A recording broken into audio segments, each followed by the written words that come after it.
In the run-up to Toy Story 5, I'm watching and reviewing all of the Toy Story movies. I've already done Toy Story 1 and 2, so you can check those out in the description below or when the cards pop up on this video.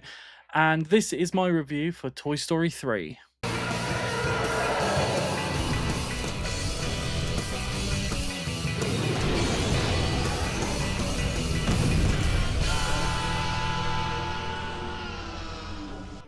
First off, we all knew Operation Playtime was a long shot. For Andy, we know. But we can try again, right?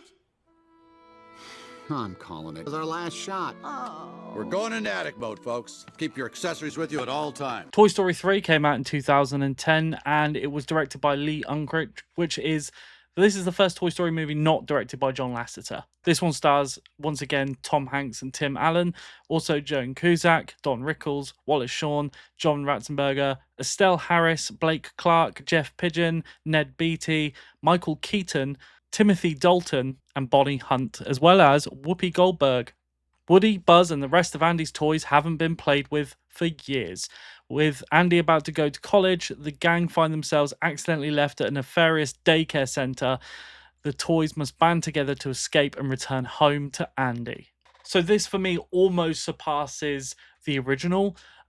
This one, for me, is the most emotional, and it is definitely the most jam-packed movie, but they do things better than Toy Story 2, in my opinion. They're able to have much more going on, but they're able to focus on really a main villain and a main plot point, whereas 2 had like multiple villains and many different things going on with different subplots.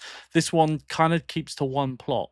This one, just like the second one, we get a reenactment of, rather than having the kid playing with the toy, or in the second one, a video game where Rex is playing the video game, this one is just a expansion on a child's imagination. Now, I do prefer the first intro. I do just love the idea that he's playing with these toys. It's just fun to see. But in this one, we get this massive Wild West opening that is inspired by Indiana Jones, even down to the whip. There's some funny moments, like the orphans on the train are actually trolls, and there's definitely a lot more modern kind of references and toys and things in this one. But it's a sad opening. Like, they know that they're not being played with anymore, and they're desperate to find a way to get Andy to notice them. There's this whole thing at the beginning of the movie where they take Andy's phone and hide it in the toy box, hoping that they'll pick them up and then he'll play with them again. But he's too old, he's going to college, and he's lost interest in that. He's got other things on his mind, but he knows in the back of his mind as well, Andy is very aware of these toys throughout the movie and how sentimental they are, which leads to the ending. It's a heartbreaking film. The story gets me every time. It just makes me cry. It does. I'm not afraid to admit that. It's a sad, emotional movie full of just moments tugging at the heartstrings, but there are some real funny moments in this as well. We get the introduction of Barbie, which for me is kind of weird in 2010. I expected to see Barbie even in the original movie, because such a big property in the 90s, along with Action Man. We even get G.I. Joe in, is it G.I. Joe in this one? We do get in the sandpit, I believe. But there's funny adult jokes in this one, just like in the first 2, where Barbie says that to Ken he has a nice ascot. That got me. It really did. The daycare idea, again, is just such a good idea. Like, they do take their time between sequels. I said this about Toy Story 2.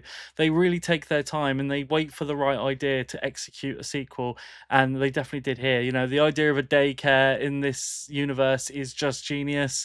Having all these young toddlers come in and absolutely ruin all of these toys was such a cool idea, while you had the more grown-up kids in the other room playing with them nicely. And the whole idea was that the toys wanted to try and get into the other room, and the daycare is controlled by Lotso, who is this, on the surface, this horrible, controlling, nasty toy. But actually, digging deeper, he was abandoned by his owner, and there's a sad story behind that. So it actually gives our villain, like, 3 dimensions. One of the biggest adult jokes in this that I never noticed until, I mean, I've watched this maybe 4 or 5 times now, but it was Mrs. Potato Head getting her mouth stolen by Lotso, and then Mr. Potato Head comes out and says, "Nobody takes my wife's mouth but me." Who would have thought you would have had that kind of joke in this movie? And it's funny because we recently watched Masters of the Universe, the new movie in the cinema, and everyone's been saying like, "Oh, how dare they have these adult sex jokes in that film?" But look at Toy Story, man. I love that part of the movie is a prison break movie where Buzz Lightyear gets reset to his demo mode, and then is basically guarding the toys that are in baskets on the shelf, which is acting as a prison, and they have all these patrolling toys. It's a really clever film. And we get Spanish Buzz, which is just he's just the coolest. I love Spanish Buzz so much. The creepy baby that is like the bodyguard for Lotso is incredibly creepy. I've always hated those dolls that open and close their eyes and have like one eye like lower than the other. Really weird. But I love it when he picks up Lotso, like Vader did with Palpatine. Again, Toy Story has referenced Star Wars throughout the entire saga, so it is quite funny to see.